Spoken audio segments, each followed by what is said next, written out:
People called me strong, until I finally admitted I wasn't. The word that broke me. They called me strong like it was a compliment. I wore it like armor, until it started feeling like a coffin. If you find value in real stories told with clarity and truth, make sure to subscribe to stay informed with Left Mom and Loud. The text came at 3:15 a.m. Are you awake? Maya stared at the glowing screen, her eyes heavy, her chest tight. It was from her sister, Danny. Danny never texted at this hour unless it was serious. She typed back, "Yes, why?" But she didn't hit send. Her thumb hovered. Because the truth was, she wasn't awake. She hadn't been awake in weeks. She'd been functioning, smiling, nodding, cooking for her kids, meeting deadlines, attending church. Strong, they said. Always strong. But awake? No. She pressed her phone to her chest, fighting the tears rising uninvited. Earlier that night, she had stood in front of the bathroom mirror, applying concealer to cover the hollow bruises of sleeplessness beneath her eyes. She'd whispered, almost mocking, "There, strong again." Strong had become her costume. Strong had become her cage. And sometimes she wondered, what would happen if I just admitted I wasn't? Would anyone even want her then? The house was quiet, but her mind was loud. She glanced at the photo taped to the fridge, her late husband in his army uniform, smiling the week before deployment. The week before he didn't come back. Everyone had said the same thing at the funeral. "You're so strong, Maya. You'll get through this." She had nodded, thanking them. The words sticking like honey that turns bitter in your throat. Strong. But no one had stayed after the word was spoken. They left her with casseroles and condolences and a silence she couldn't crawl out of. Her phone buzzed again.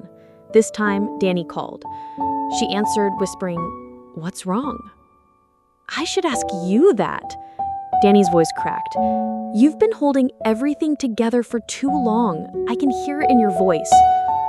Maya sat on the floor against the fridge, finally letting the tears fall. She wanted to say, "I'm not strong. I'm not okay. I need help." But the words caught in her throat. Years of habit made them impossible. Instead, she said, "I'm fine," and she hated herself for it. The past rushed back. The night she gave birth to her first child alone while her husband was still overseas, gripping the rails of the hospital bed, whispering, "I can do this. I have to be strong."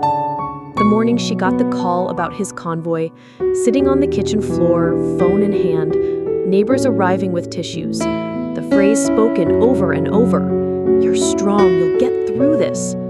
It became prophecy, expectation, prison. But in the quiet of this night, the prophecy cracked.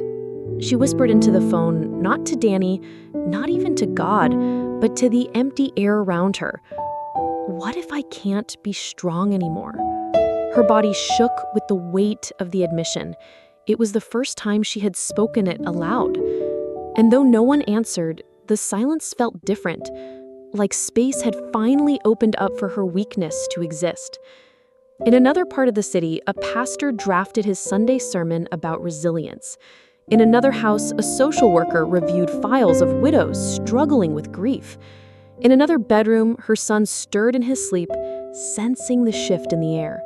The world didn't know that a woman the world called strong had just whispered the truth that could undo her or set her free. But what Maya didn't know was that someone else had been listening. Her son Noah, standing in the hallway, had heard her sobs. He gripped the doorway, confused and frightened. He had only ever known her mother as unbreakable. And tomorrow, he would ask the question she wasn't ready for. "Mom, are you really okay?" The morning the question arrived, Noah asked it over cereal, between 2 silent spoons of Cheerios. "Mom, are you really okay?" The spoon paused midair. Milk dripped. The kitchen clock got louder.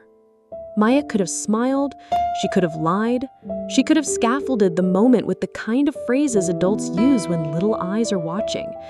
Instead, her jaw worked like a door that didn't fit its frame. She began. A glass slipped from the drying rack, kissed the edge of the sink, and shattered into 100 shimmering commas on the floor. Noah flinched. She did too. They both stared at the mess and saw different things. He saw danger he could pick up with a broom. She saw the words she had tried to say, broken before it reached the air. "I'll get it," he said quickly, already reaching for paper towels. "Stop." Her voice was too sharp. Then softer. "I've got it." She knelt, hands shaking, collecting pieces so carefully you'd think a cut would confirm some prophecy about her failing. The triangles tinked into the trash like the sound of a thin kind of rain. Noah's chair scraped back. He stood beside her, small and stubborn. "It's okay if you're not," he said, eyes on the floor. "Okay, I mean." Something in her chest caved. When did he learn to make room for her weakness? Who taught him that? Her by accident? Or the silence that had been raising him while she performed fine? She placed the last shard in the bin and sat back on her heels. The linoleum was cold through the thin cotton of her pajama pants. "I miss him," she said, surprising herself with which truth came first. Noah nodded. "Me too." She stood, wiped her palms on a dish towel, and forced breath into her ribs. She murmured, "Finish your breakfast, you'll be late." He went back to cereal like kids do, obedient on the surface, oceans underneath. On the fridge, the photo of her husband in uniform held the room together the way a nail holds a picture that keeps wanting to list to one side. On the walk to school, November air made everything honest. Trees were bare, faces were frank. Maya pulled her coat close and listened to the sound of their footsteps, trying to agree. "Do you remember the funeral?" Noah asked suddenly. She swallowed. "Pieces.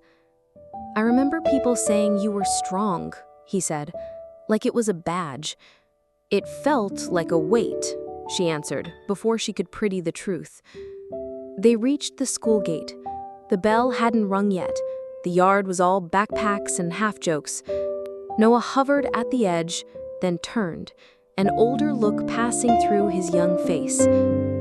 "Do I have to be?" he asked. "Be what?" "Strong. If you aren't today, do I have to be?" He tried to keep it light, but the question had angles. She did the only thing that didn't lie. She cupped his face with both hands and kissed his forehead. "You have to be a kid, that's all." He shrugged, embarrassed but relieved, then ran toward a cluster of boys practicing penalty kicks with a crushed water bottle. Maya stood at the fence until he disappeared into the building, then exhaled a long, guilty breath that fogged and vanished. At work, the community clinic with buzzing lights and chairs that didn't match, she filed insurance forms until the numbers blurred. Clients came and went, all of them carrying hard facts like grocery bags, diabetes, migraines, a tooth that wouldn't stop making its case. At her lunch break, Danny called. "Did he ask you?" Danny said without hello. "Ask me what?" "If you're okay?" Maya closed her eyes. "He did." "And?" I told him he doesn't have to be strong today if I'm not." Silence, then Danny's soft, proud exhale. "That's you being strong, you know." Maya almost laughed. "Don't you dare." "Okay," Danny said, smiling through the line. "Then let's use a different word. Honest." Maya leaned her head against the break room wall. The clock here ticked too, less kindly. "You should talk to someone," Danny added. "An actual someone, not me and not the mirror." "A therapist?" "Yes, a therapist, before the cracks start choosing their own shape." Maya pictured a stranger's couch, a box of tissues, the sound a throat makes when it chooses to tell the truth. She pictured the bill, too. "I'll think about it," she said, which meant she was afraid. "Text me when you make the call," Danny replied, which meant she would keep asking. At 2 p.m., a teacher from Noah's school left a voicemail. The subject line of the transcription read, "Family and Feelings Assembly, Parent Volunteers." She'd volunteered for everything for 2 years. Class parties, field trips, the slow, clumsy art of stringing up paper snowflakes on ceilings that didn't want tape. "Sure," she told herself, "showing up is what I know." She arrived early, carried a box of programs to the gym, and stood shoulder to shoulder with other mothers who were tired in different ways. The principal tested the microphone. It squealed. The squeal reached back 12 months and touched a trumpet. Taps, folded into a flag, into arms, into the word strong again. Her chest tightened. A school counselor named Miss Reyes, with kind eyes and a lanyard full of keys, noticed. "You okay?" she asked. Maya started and stopped. The stage in the gym swallowed the rest. "Air," Miss Reyes suggested, tilting her head toward the hallway. In the girls' restroom, under the soft lie of fluorescent light, Maya braced her hands on the sink and watched the pulse in her throat argue with itself. Breaths came shallow and loud. Her fingers went numb. The room pressed in. Panic has its own grammar. Short sentences, no adjectives, everything urgent. Miss Reyes didn't say, "Get a grip." She said, "Can I count with you?" Then she did. 4 in, 4 hold, 6 out. Slow like lanterns down a river.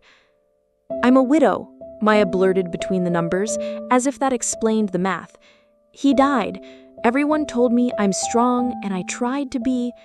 Today, I'm not." "There's no prize for white-knuckling," Miss Reyes said gently. "There's help. I can give you some names." Names. That's all a person is made of when the labels start to fall off. Maya nodded. Miss Reyes wrote on a small card, her pen making loops that looked like forgiveness. "Today might go fine," Miss Reyes added, handing her the card. "And it might not. Either way is not a moral grade." Maya stared at the card like it might bite, and tucked it into her pocket like a dare. Back in the gym, the assembly began. Kids read poems about feelings that used to be cartoons. A boy in a hoodie she didn't know spoke into the mic about crying in front of his father. Noah stood at the edge of his class, arms crossed, jaw set. He wasn't small when he was trying to look tall. Maya lifted a hand. He didn't see. The mic squealed again. She swallowed hard. When the clap came, it came too loud. Crowds turned into waves. She steadied herself with a hand against the bleacher and found the exit sign with the kind of focus you learn in emergencies. She made it to the hallway. Inhale, hold, exhale. The tile floor under her shoes looked like yes-no boxes. She felt 12, then 35, then lost. Her phone buzzed, a number she didn't know. She let it go to voicemail and read the transcription with the fatal courage of a person who can't not look. "This is the Department of Veterans Affairs calling about your survivor benefit recertification. We've sent 3 notices. If we don't receive documentation by Friday, your benefit may be temporarily suspended. Press 2 to..." Her knees sagged. Friday was 2 days away. What happens when the money that keeps the lights tender starts blinking? She pressed 2 and got a maze for a voice. She hung up and stared at the card in her pocket, the one Miss Reyes had given her. One set of voices wanted documents. The other wanted her to tell the truth. "Pick," her mind said. "Pick both," her heart answered. At dismissal, a teacher tugged her sleeve before she reached the gate. "Could you stop by the office?" the teacher asked, too carefully. Maya followed, stomach tight. The principal sat across from her with an empathy face. Miss Reyes was there too, hands folded. Noah sat in the corner, scuffing the toe of his sneaker against the leg of his chair, eyes hot. "What happened?" Maya asked. "He got into an altercation," the principal said. "Another student made a comment about your family." Noah reacted physically. Noah's jaw trembled. "He said you only cry for attention. He said you're fake strong. I told him to shut up, and he didn't." Maya looked at Miss Reyes. "Is he suspended?" "A day," the principal said. Then the sentence that landed like a stamp. "We'd also like to schedule a meeting with our school social worker on Monday, just to make sure Noah, your family, has support." Support can sound like help. It can also sound like scrutiny. Maya nodded because arguing wouldn't change the calendar. She said, "We'll be here." Noah's shoulders fell. He looked small again. On their way out, Miss Reyes touched Maya's sleeve. She said quietly, chin tipping toward the card, "I meant it. You don't have to carry this alone." Maya slid the card deeper into her pocket, as if proximity could turn into courage. That night, she spread papers on the kitchen table like a storm warning. Benefit forms, deadlines, instructions written in a language that assumes your hands don't shake. Noah did homework beside her, erasing a math problem until the paper thinned. "Can I sleep in your room?" he asked, without looking up. "Why?" she asked, though she already knew. "In case you need me," he said, trying to make it sound like a favor. She wanted to say, "I need you too much already." She said, "Okay," instead. In the quiet after his breathing steadied, she took the card from her pocket. The therapist's name looked like a door. She dialed. A soft recorded voice offered appointments like little boats. She booked one. Thursday, 10 a.m. She pressed the phone to her heart, as if the confirmation could teach it a new rhythm. Her eyes closed, she whispered the truth again in a room that now felt less like a coffin. "I'm not strong." Then, she added something almost like an afterthought, almost like a prayer. "But I'm trying to be honest." Her phone buzzed on the table, a new voicemail. Unknown number. She pressed play without checking the transcription first. A woman's voice, professional, neutral. "Hi, Miss Brooks. This is Child and Family Services. We received a call expressing concern about your household. We'd like to schedule a home visit." The room tilted. Cling hangers don't always knock. Sometimes they call. What she didn't know was who had made the call. A neighbor, a teacher, someone who mistook honesty for harm. And what she couldn't know was that the visit would force her to answer the question she'd been rehearsing in mirrors since the funeral. Who takes care of the strong when she finally admits she isn't? When strong became a case number. The letter came in a plain white envelope. No logo, no kindness. Just Department of Child and Family Services in black ink. Maya read it 3 times. Home visit scheduled Friday, 4 p.m. Her stomach flipped. Friday was also the deadline for the VA recertification. 1 day. 2 clocks, both ticking. She folded the letter into thirds, then unfolded it again, as if creases could make sense of pressure. On the couch, Noah flipped through a comic book. He glanced up. "What's wrong?" I forced a smile. Nothing. But the word landed sour, even in her own mouth. Nothing had always been her answer. And now, nothing had turned into a case file. That night, she couldn't sleep. The house buzzed with refrigerator hums and her own pulse in her ears. She imagined strangers walking through her door, scanning her cupboards, inspecting her son's homework like detectives. She imagined them asking, "Do you feel safe here, Noah?" And what if he hesitated? What if his pause became a paragraph in their report? Would survival look like neglect to them? She whispered into the dark, "What if I lose him because I finally said I'm not strong?" Her chest hurt with the irony. The first CPS visit, 10 years earlier. Not for her neighbor. Maya remembered holding baby Noah while officers walked through the neighbor's kitchen.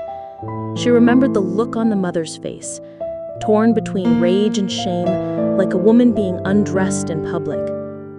That woman had whispered to Maya afterward, "Once they're in your life, they never leave."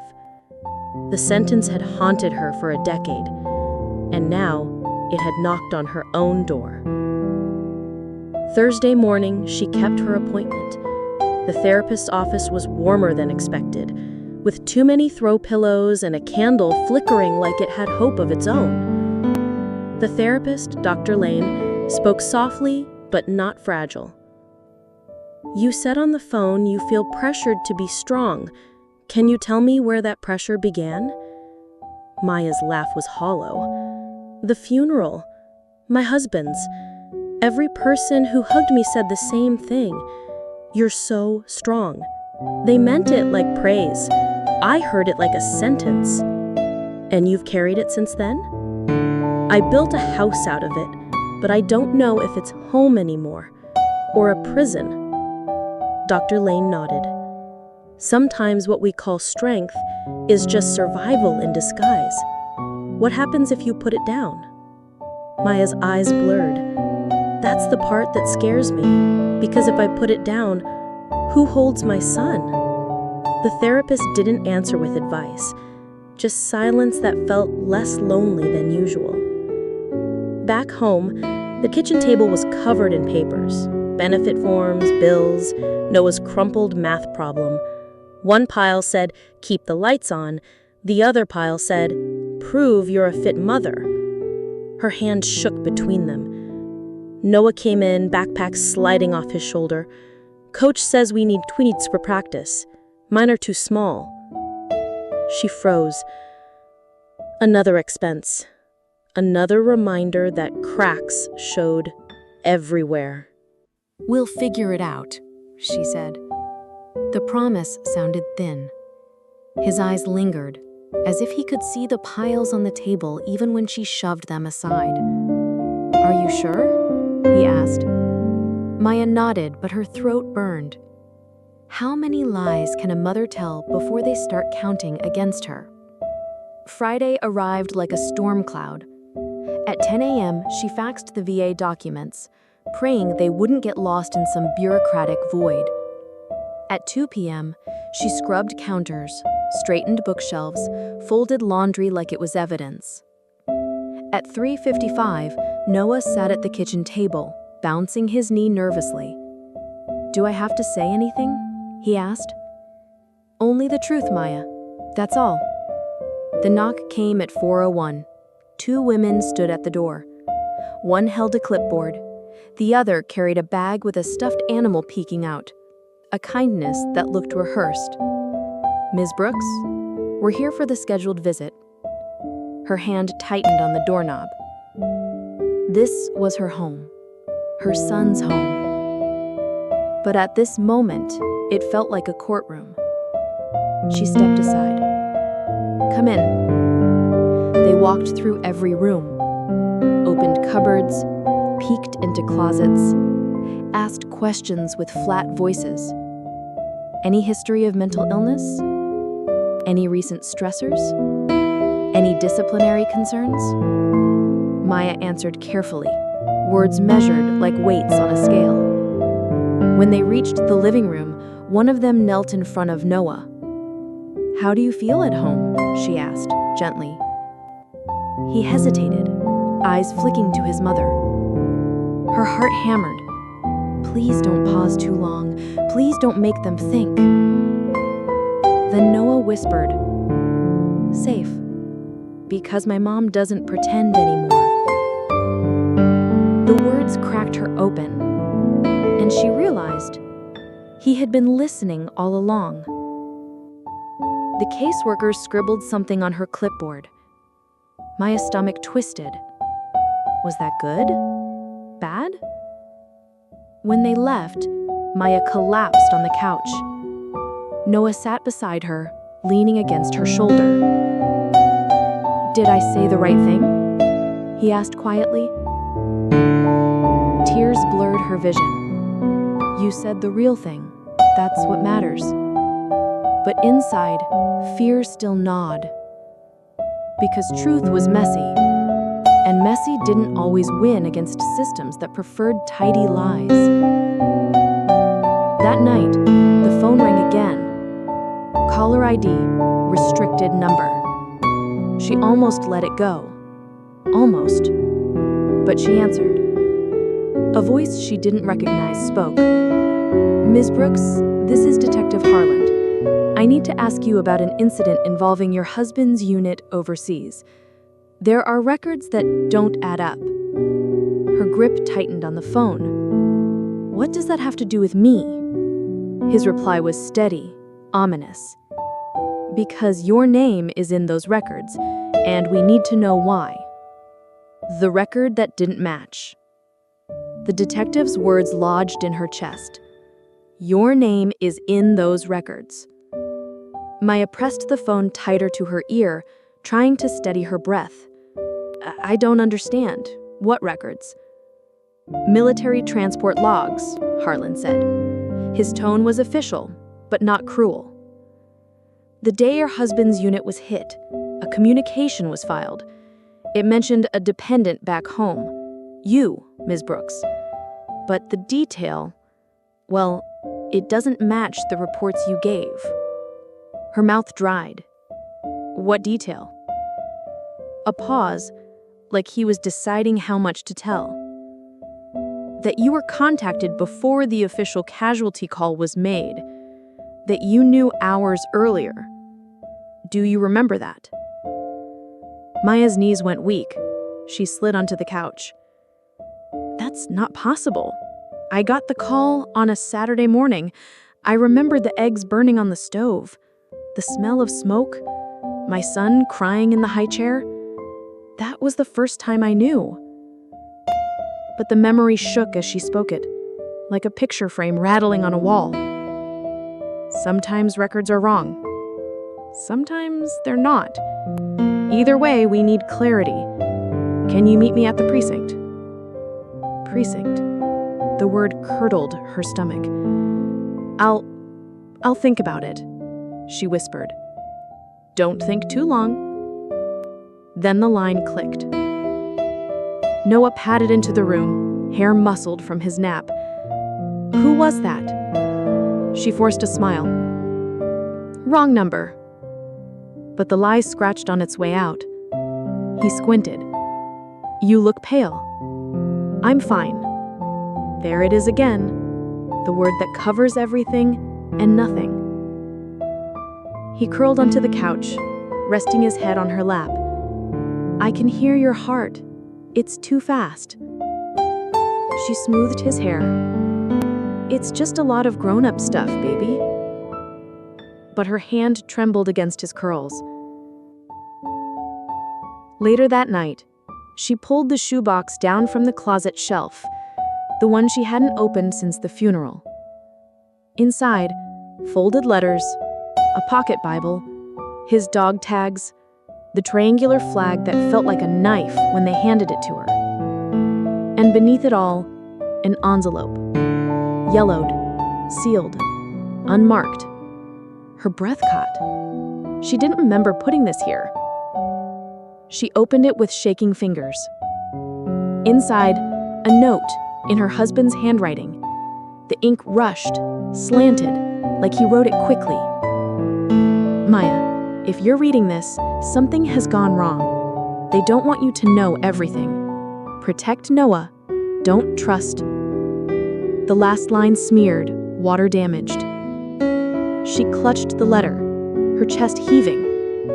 They don't want you to know everything. Who was they? And why had she buried this along with her grief? The week before the funeral, a man in uniform had come to the house. Not the chaplain, not the official messenger, someone else. He'd said, "Your husband was a good man. That's what you need to tell people." Then he'd handed her an envelope. In her shock, she'd stuffed it into the shoebox without reading. And then forgot? Or maybe her mind had protected her by pretending it didn't exist. Until now. Her phone buzzed again. This time it was Danny. "Are you sitting down?" Danny's voice was urgent. "What now?" "I got a call from a reporter. They're digging into Dad's unit. They said your name came up in some leaked documents." My blood ran cold. "Leaked?" "Yes, and they're saying you might have known more than you admitted." "Maya, what's happening?" Her throat closed. "I don't know." But in her lap, the letter burned like evidence. At school drop-off the next morning, parents stared longer than usual. A couple whispered near the gate. One mother touched her arm gently, the way people do when they think you're breaking. "Stay strong," she said. The phrase cut deeper than ever. Strong. Always strong. Even when the ground beneath her was shifting. That afternoon, the caseworker returned earlier than expected. "We had to follow up," she said, clipboard ready. A new concern came across our desk. Maya's pulse spiked. From who? The caseworker's eyes flicked down her notes. An anonymous tip. "They claim you may have withheld information about your husband's death, which could affect the stability of your household." Maya's world tilted. Now the past isn't just haunting me, it's threatening to take my son. She sat at the kitchen table that night, the letter open in front of her. The words smeared, but sharp. "Don't trust." Noah walked in quietly. "What's that?" She covered it instinctively. "Nothing." He frowned. That word again. Her hands shook. She met his eyes. "It's a letter from your dad." His face lit, then dimmed when he saw her expression. "What does it say?" She hesitated. Could she share the truth when she hadn't even faced it herself? Noah leaned closer, his voice almost a whisper. "Mom, what if being strong isn't keeping secrets? What if it's letting me know?" Her chest cracked. Tears slipped free. She handed him the letter. He read the broken lines, lips moving silently. Then he looked up. "They lied to us." The words weren't a question, they were a verdict. The question asked in public. It started in the grocery store, of all places. Maya was comparing prices on bread when she heard her name called. Not friendly, not casual. "Ms. Brooks?" She turned. A woman with a press badge stood by the dairy case, recorder already blinking red. "Clara Jensen, City Ledger, do you have a comment about the leaked documents connecting you to inconsistencies in your husband's death report?" The question hit like a brick through glass. Shoppers slowed their carts, pretending not to stare. A toddler cried in the next aisle. Maya's throat closed. I don't know what you're talking about." Clara pressed. "The documents suggest you were contacted before the official call, that you knew something. Did you?" Maya's hands shook so badly she nearly dropped the bread. "I said no comment." But Clara didn't lower her recorder. "Did your husband send you something before he died? A letter? An email?" The air turned heavy. The letter. Maya pushed her cart forward, leaving the bread behind. "I have nothing to say." But Noah had already rounded the corner with a box of cereal in his hands. He froze, watching. And in that second, he heard everything. The ride home was silent. Noah stared out the window, jaw tight. The cereal box sat unopened on his lap. When they pulled into the driveway, he finally spoke. "She's right, isn't she? There was a letter." Maya's breath caught. "You were listening?" "You gave it to me," he reminded softly. His voice was too calm for a 10-year-old. "You let me read it." She gripped the steering wheel, the leather biting her palms. "Then why didn't you tell her the truth?" The question sliced. "Because the truth can take you away from me." But she couldn't say that. Instead, she whispered, "Because sometimes the truth is too dangerous. Or maybe you're just scared." The words landed like a gavel. That night, Danny came over with takeout. The house smelled of noodles and soy sauce, but no one touched the food. "You can't keep dodging this, Maya. The reporter will be back. The caseworkers will ask again, and now no one knows." Maya pressed her temples. "If I admit I had that letter, they'll drag me into hearings, trials, God knows what. They'll rip open everything. And if they think I'm unstable, they'll cake him," Danny finished softly. Silence swelled between them. Then Danny reached across the table. "But if you don't admit it, Noah learns the wrong lesson. He learns secrets are stronger than truth." Maya's eyes blurred. "What am I supposed to choose? My son's safety or his trust?" Her voice cracked. "Do you know what it feels like to realize being strong for him might mean lying to him?" Danny didn't answer. Some questions didn't have clean edges. Maya remembered sitting on the floor with the folded flag in her lap. The chaplain's voice had been kind, rehearsed. "Your husband was brave. He died a hero."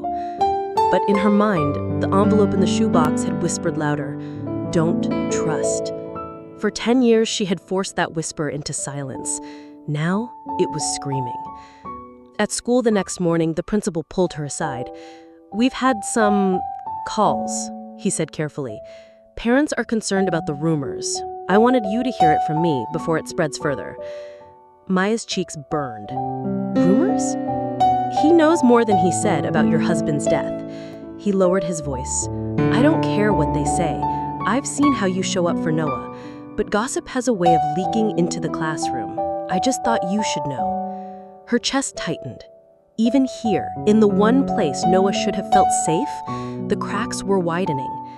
That evening, Noah sat at the kitchen table, sketching with a pencil. He wasn't drawing superheroes this time. He was drawing a soldier. She sat across from him, heart aching. "That's your dad, isn't it?" He didn't look up. "Yeah, but I don't know if I'm drawing the hero or the secret." The words knocked the air out of her lungs. She reached for his hand, but he pulled it back. "Just tell me the truth, Mom," he whispered. Her chest broke open. "How do I tell him something I barely understand myself?" The phone rang. She answered, voice shaky. It was Detective Harland again. "Ms. Brooks, we need you to come in. We've located additional correspondence from your husband's unit, and your name appeals again." Her pulse hammered. "What kind of correspondence?" There was a pause. "An encrypted email. It was sent to your personal account the day before his death, and it hasn't been opened." Her vision blurred. "That's not possible. I never got—" Harland interrupted. "We'll show you at the station. Tomorrow morning, 9 a.m. The line clicked dead. She sat frozen, phone in her hand. If what he said was true, she'd been carrying another secret without even knowing it. And tomorrow, the system would force her to face it. The email that waited. The precinct smelled of stale coffee and polished floors. Maya sat in a chair too stiff for comfort, palms pressed against her knees. Detective Harland slid a laptop across the table. "This was recovered from your old account, encrypted, buried. It pinged our system when we cross-referenced military correspondence, sent 24 hours before your husband's convoy was attacked." Her fingers trembled on the trackpad. She typed in the recovery code he handed her. The inbox opened. One message. Subject: read only if something happens. From her husband. Her throat closed. "Take your time," Harlan said quietly. She clicked. The screen filled with words she both craved and feared.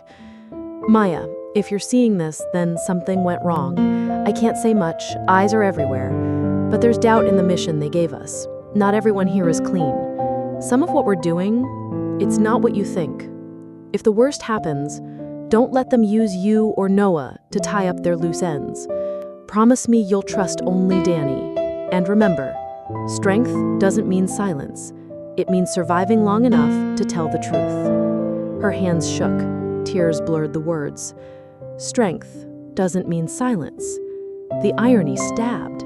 She had lived 10 years doing the opposite. Harland leaned forward. "Ms. Brooks, this letter suggests there may have been misconduct. Maybe worse. We need your help. Did anyone approach you after his death?" Her pulse spiked. The man in uniform, the envelope, the words she buried. Your husband was a good man. That's what you need to tell people. She whispered, yes. Harlan's jaw tightened. Then this isn't just about closure. This is about accountability, and it's bigger than you know. Locking out of the station, the cold air cut her lungs. She replayed the words in her head. Strength doesn't mean silence. Her husband's words echoed louder than her fear.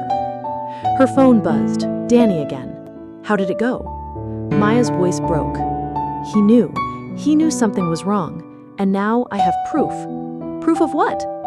She looked around, half expecting eyes in the shadows. That his death wasn't just war. It was corruption. Silence on the line.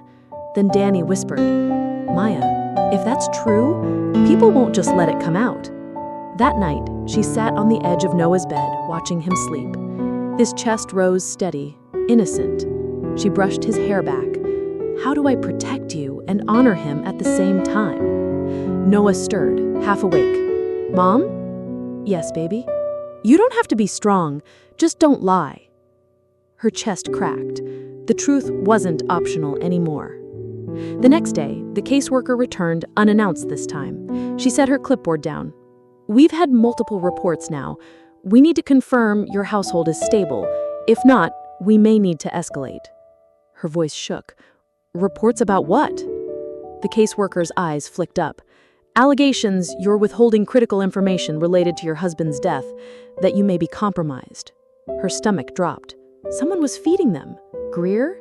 The man in uniform? The reporter? She clenched her fists.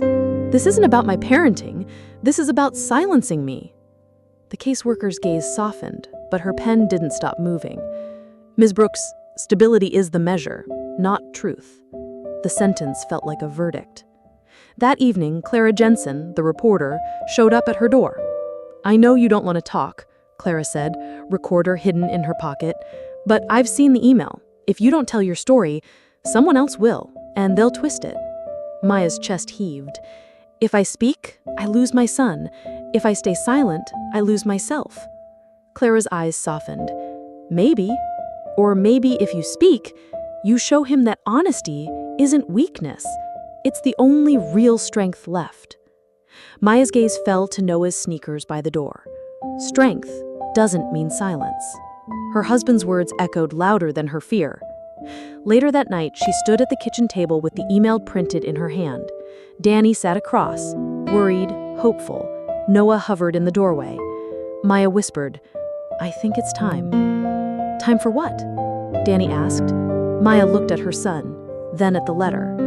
Time to stop being strong and start being honest. But she didn't know that someone else had already beaten her to it. On Clara's news site, a headline was already live. Widow's secret email reveals military cover-up. And her name was in the first paragraph.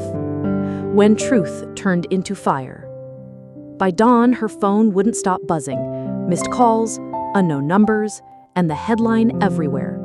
Widow's secret email reveals military cover-up. Maya sat at the kitchen table, the glow of her cracked phone screen casting shadows under her tired eyes. The words didn't feel like freedom. They felt like a fire alarm no one could turn off. Her son shuffled into the room, rubbing his eyes. Mom, why are people texting me? Her chest froze. What do you mean? He turned his phone toward her. Group chats, classmates, messages. Your mom's a liar. Is your dad really dead? Guess she's not strong anymore. The cereal box sat unopened. For once, she didn't even tell him to eat. At work, the clinic was no safer. Patients stared longer, whispered louder. A colleague touched her shoulder gently. Is it true? Did the army lie to you? Maya bit down on her answer. It's not just about me. It's about all of us. But every word felt like evidence. By noon, the clinic director called her into his office. Maybe take some time off, he said carefully, until this settles. Settles. As if truth was dust that just needed a chance to fall. She walked out with her box of belongings, head high but heart crumbling. Back home, Danny stormed in, waving a printed article. They twisted it, Maya. They made it sound like you sat on this for 10 years on purpose, like you're part of the cover-up. Maya buried her face in her hands. I didn't even get to tell it in my own words. Noah stood in the doorway, small but fierce. So tell it now, he said. To who? Maya whispered. To everyone. Like Dad said, survive long enough to tell the truth. Her chest cracked open at the echo of her husband's words. That evening, a knock rattled the door. When she opened it, 2 men in dark suits stood outside. Miss Brooks, we're from the Oversight Committee, one said, flashing credentials. We'll need you to testify about this email tomorrow. Her blood ran cold. Testify? In court? In front of Congress. This is bigger than a local case now. Her knees nearly buckled. I'm just a widow. Not anymore, the other man said. You're a witness. The funeral again. The folded flag, the chaplain's words. You'll get through this. You're strong. She remembered thinking, strong means invisible. Strong means silent. But tomorrow, silence wouldn't be an option. That night, Noah crawled into bed beside her. He was too old for it, but she didn't care. His warmth reminded her she wasn't as alone as she felt. Mom, he whispered, are you scared? She kissed his forehead. Yes. Good, he said, because brave people are just scared people who still show up. Her tears wet his hair. Where did you learn that? From you, he mumbled before sleep pulled him under. And in that moment, she realized, maybe she hadn't failed him. Maybe the cracks she feared were the very places light had seeped in. Morning came with flashing cameras. Reporters crowded the courthouse steps, microphones like bayonets. Clara Jensen stood among them, eyes steady, recorder ready. Miss Brooks, do you have a statement before you testify? Maya paused, the weight of every whispered strong pressing down. Then she lifted her chin. I'm not here because I'm strong. I'm here because I finally admitted I wasn't, and maybe that's what strength really is. Gasps rippled through the crowd, but behind her, Noah squeezed her hand, and for the first time, she believed it herself. The testimony that shook the room. The chamber was colder than she expected. Rows of officials lined the dais, microphones ready, cameras perched like hawks.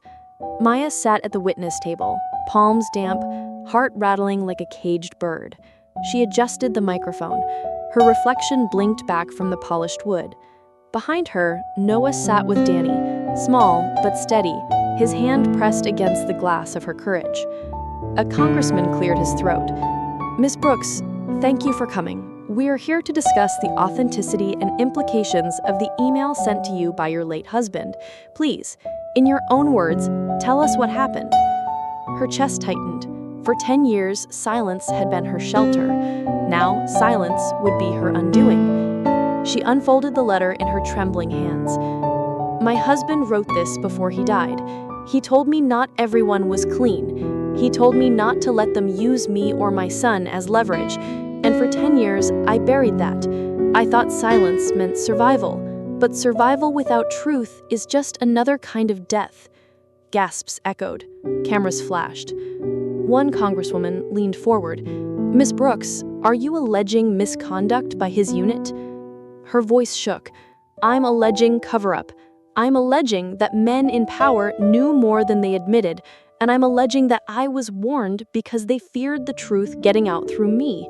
The chamber erupted in murmurs. Halfway down the dais, a man in a gray suit scribbled notes. He didn't look shocked. He looked satisfied. Detective Harland, seated in the back, noticed too. Something in his gut twisted, because testimony like this was supposed to reveal, but to some, it was an opportunity to manipulate. The questioning continued. Do you recall being contacted before the official call? One member pressed. Yes, she admitted. A man in uniform came to my door. He told me my husband was a good man, but not much else. He gave me an envelope. I was too numb to open it. Later, I forgot it existed. The gray-suited man leaned back, lips curling. To him, her words weren't pain, they were ammunition. That night at the door, the man's eyes, cold, professional. Your husband was a good man. That's what you need to tell people. Back then, it sounded like comfort. Now, it echoed like an order. Miss Brooks, a congresswoman asked, why come forward now? Maya's throat closed. Her eyes flicked to Noah in the gallery.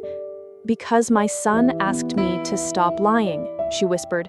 Because he deserves to know strength doesn't mean silence. It means honesty, even when it costs. The room went still. Cameras froze on her face. And in that silence, the truth finally felt like oxygen. When the hearing adjourned, reporters swarmed through. Clara Jensen fought through, recorder in hand. Maya, how does it feel to finally speak? She exhaled, shaky but free, like I can breathe again. But Harland caught her arm. Be careful. You just made enemies who prefer silence, and they won't go quietly. His warning crawled under her skin. That evening, at home, the voicemail light blinked. She pressed play. A distorted voice filled the room. You should have stayed strong and silent, Ms. Brooks. Now you've made yourself a problem. Problems get solved. The line clicked dead. Noah stood in the doorway, pale. Mom, what does that mean? Her chest squeezed. It means telling the truth is only the beginning, she whispered. The street where she finally fell apart. The voicemail's threat clung to the walls like smoke.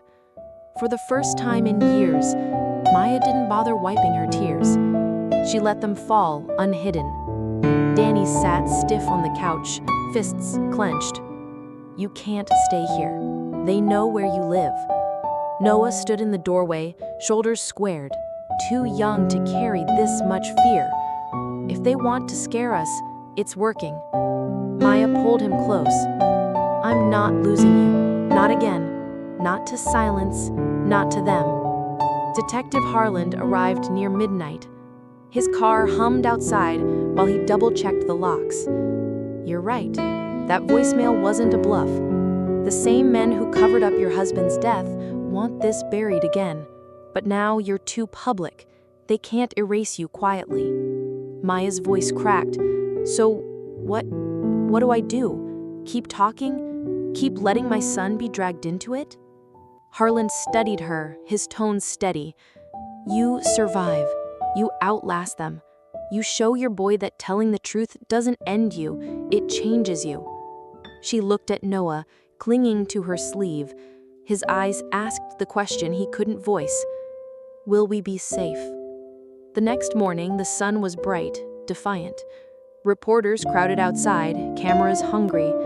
Maya stepped onto the porch, Noah's hand in hers, Danny at her side. Harland watching from the curb. She raised her chin, voice carrying over the clatter of questions. You've called me strong for years. You said it when I buried my husband. You said it when I smiled through nights I wanted to shatter. But strength was never the truth. The truth is, I was broken, and I still am. But broken people can speak, and I won't stop. Gasps rippled. Cameras flashed like lightning. Noah squeezed her hand tighter. For the first time, she felt his grip wasn't asking her to lead. It was telling her he was with her. Flashback. Her husband's letter. Strength doesn't mean silence. It means surviving long enough to tell the truth. For 10 years, she had failed that command. But today, on this street, she obeyed it. That night, as the reporters dispersed and the house fell quiet, Noah curled beside her on the couch. Mom? Yes?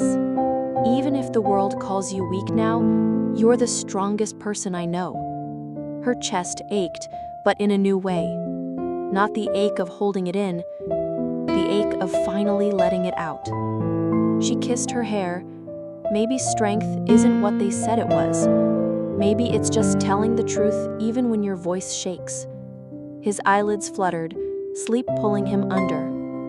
She whispered into the dim room, not to him, Not to Danny, not even to God, but to the man whose absence had written her story. I finally told it, love. I finally told it. On the fridge, the photo of her husband hung crooked. She didn't straighten it. For once, the imperfection felt honest. And in that crooked frame, in that messy room, with her son safe against her side, Maya finally allowed herself to collapse. Not as a failure, but as a woman who had carried strong long enough. Her last thought before sleep was a quiet vow. Tomorrow I'll begin again. Not strong, not perfect, just honest. And that will be enough.